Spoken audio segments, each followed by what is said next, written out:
Breaking news today: this war is entirely Putin's fault. There are 5 main arguments against sending American troops to Ukraine. 1. Putin was threatened by NATO expansion and invaded. 2. Putin has nuclear weapons. Therefore, to avoid Armageddon, we must let him do as he pleases. 3. This is a territorial dispute. 4. Sending troops would cost too much money. 5. Innocent people always suffer and die in wars, so they are never justifiable. I'd like to talk about them all. There has never been an invasion of another country by a NATO member for the purpose of expanding its territory. 1. Since the alliance's inception in 1949 as a defensive pact. In contrast, the Russians and Soviets have invaded Mongolia, Georgia, Afghanistan, Poland, Latvia, Lithuania, Estonia, Finland, Hungary, Germany, and Czechoslovakia in just the last 100 years, not counting Ukraine. The United States and Russia share a border that is less than 3 miles long, and 5 other NATO countries also share land borders with Russia. So what if there's one more? Ironically, Russia's invasion of Ukraine has led to NATO membership applications from Finland and Sweden, both of which share a border with Ukraine. Having nuclear weapons, too, does not give a country free rein to do as it pleases in international affairs. Pakistan, India, China, and North Korea are among the 10 countries that possess nuclear weapons. Suppose China invaded Taiwan or Japan, or North Korea crossed the border into South Korea. Would we stand by and do nothing?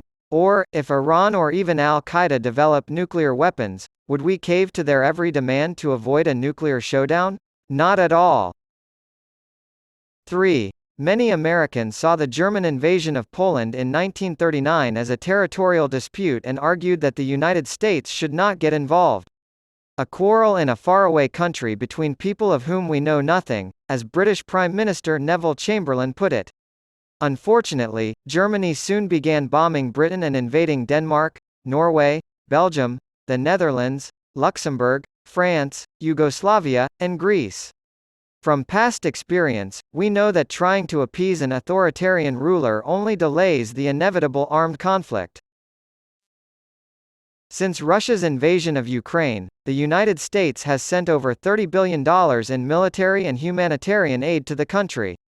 I fully support the movement underway to use the $300 billion in frozen Russian assets to fund the war. While $30 billion sounds like a lot, it actually only accounts for about 4% of our annual defense budget and less than 1% of our total budget. Those funds have not only assisted a sovereign nation in defending itself from a brutal neighbor, but also caused our greatest enemy's economy to crash and enter recession, the ruble to drop to an all-time low, over 300,000 young Russian professionals to leave the country, over 10,000 of Russia's tanks and armored vehicles to be destroyed, and over 200,000 Russian troops to be killed or injured. That's a pretty good return on investment, any military expert will tell you, pardon the crassness. In the words of General William T. Sherman, "War is hell, we must agree." Millions of Ukrainians have been uprooted from their homes, and thousands have lost their lives, many of whom were civilians. Many of us would rather submit to authority and lie than stand up and fight for what we believe in and risk losing everything. The Ukrainian people, not we, have the ultimate say in this matter, and it is they who are willing to lay down their lives in defense of their country. The current state of affairs in Ukraine is tragic. However, neither Joe Biden nor Volodymyr Zelensky can take the blame for that. It can only be Vladimir Putin. He said Russia wouldn't invade last year even as its troops gathered around Ukraine. His words were false. He lied about Zelensky being a Nazi. Putin is a monster who has been known to kill or imprison his political opponents, journalists, and other critics. His troops are indiscriminately dropping bombs on residential areas, medical facilities, and educational institutions. The vote in favor of a resolution condemning Russia's actions at the United Nations was 143 to 5. War crimes have led to an arrest warrant being issued for Putin by the International Criminal Court.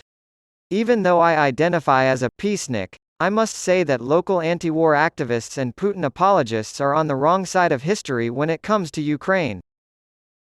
Scott Paulo is a retired Navy air defense analyst and a former columnist for North State Voices.